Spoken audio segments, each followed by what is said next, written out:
These woods are an example of what can be accomplished without man's interference. This forest, away from any town or communal society, is as untouched by man as any mass of green can be. It would be easy to mistake an area like this as a place of solitude and silence. That is not the truth. Here, there is no substantial evidence of civilization, but that does not mean it is without life.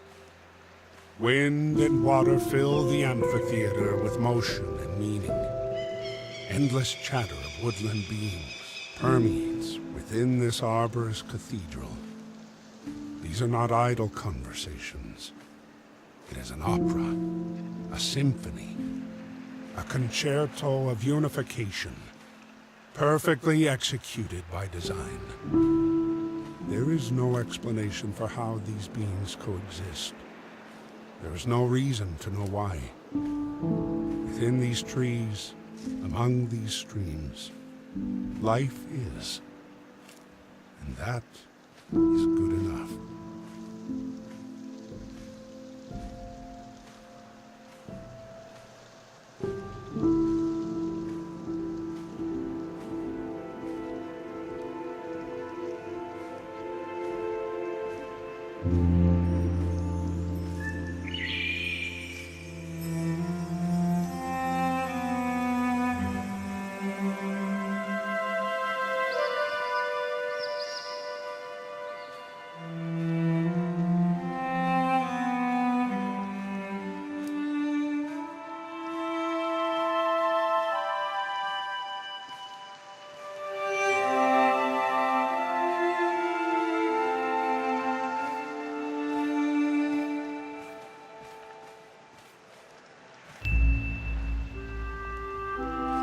Nature is not entirely benevolent, and yet this does not take away from its beauty.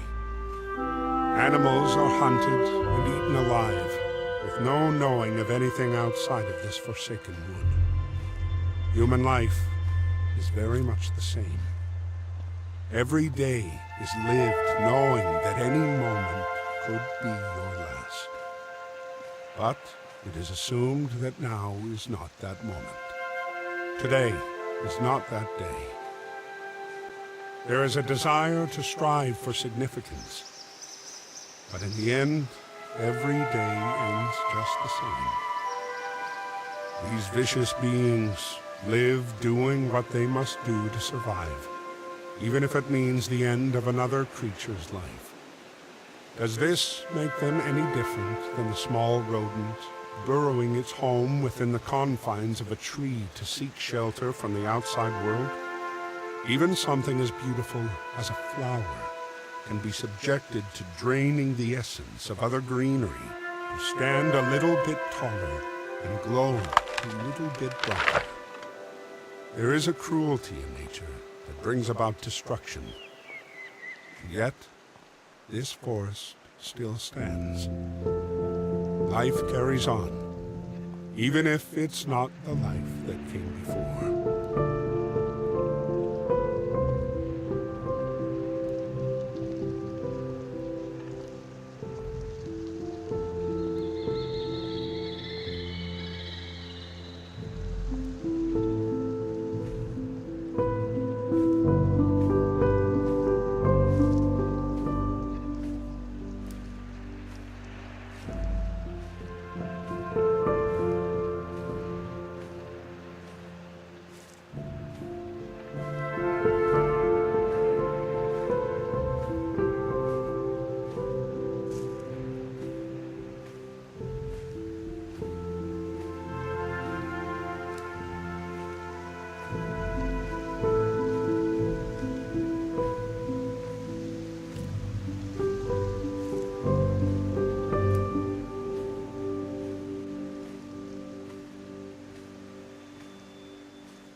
At the heart of the forest lies a massive, ever-reaching oak, as large as a hill upon a mountain, standing alone and apart from the rest of the forest, and encircled by still water.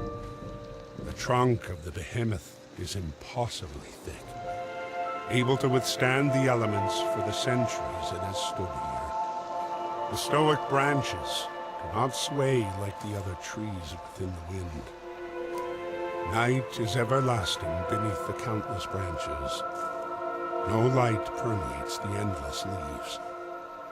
There is one thing that this beast of a structure exacts more than any other being on this planet. It endures. It endures the frost of the winter, the storms of the spring, the scorch of the summer, and the collapse of autumn. It endures the loneliness from being different and unyielding. The tree grows taller and stronger with each year, but never closer to the others that surround it. The other trees live, and they will surely die. But this monolith remains to stand the test of time.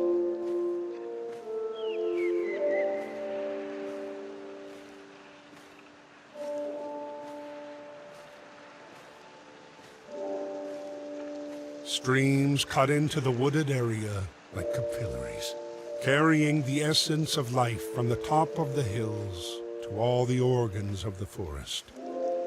The streams swiftly scour the mountainside to ensure the continuation of this Eden, ceaselessly palpitating the blood of the earth.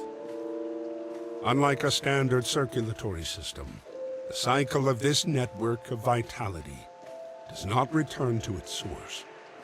It only travels downward into the endless expanse of the sea, to nevertheless return as droplets in the rain.